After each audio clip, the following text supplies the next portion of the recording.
So I'm down here in Palm Springs, California, and I just received my new Levitate blade, and I was hoping that you would unbox it with me.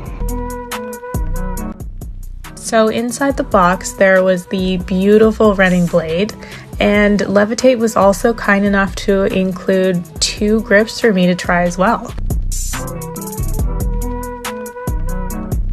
Now underneath the running blade there were all the tools and components that I needed to put it all together.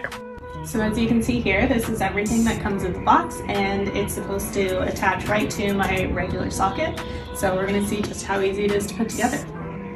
So inside the box you'll find all of your stackable components, your screws, your Allen key, your wrench, and your blade. So the cool thing about this is that the instructions come in an easy to use QR code right here, and it gives you a quick 5-minute instructional video. And so we just watched this, and now we're going to try and put it together. I started by taking my blade and putting it up against my foot with the running shoe on to see exactly how high we were going to need to build it up. As you can see here, compared to the instructional video, my pylon is actually inverted, but this was not an issue. It can all still go together perfectly. So do not worry, do not freak out if you find that yours looks like mine.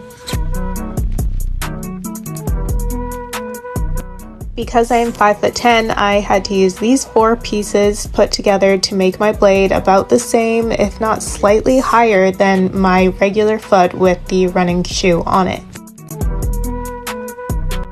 Next, I took the 2 plastic plates and the first metal plate, and I attached them using the 4 longest screws provided in the bag. I then added the hex nuts to the bottom of the screws and started to twist them on.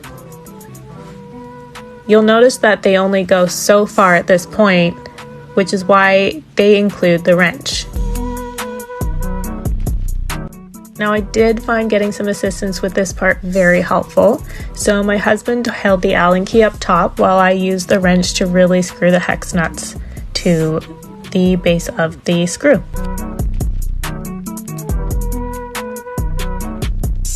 After that was done, we took these short, kind of stubby, funny looking screws and we put them into the top.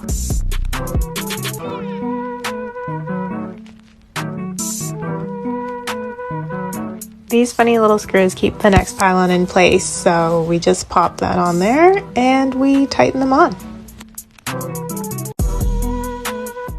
At this point, my goal was just to keep the pylon as straight as possible and put the screws in evenly.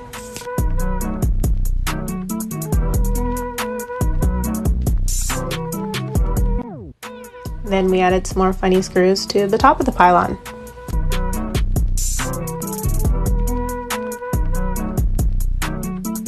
And lastly, I took my own socket and I attached it to that final piece. Again, I was just trying to keep everything as straight as possible before we started playing with any of the settings. And this is the final product. So let's pop it on. What I noticed off the bat is that this running blade is extremely light, which is fantastic, but something that I'll have to get used to. And the surface area of the pad is perfect, so you don't feel like you're gonna fall over. I did have to play with the settings a little bit so that I wasn't falling forward or backwards too much, but overall it's been a great experience.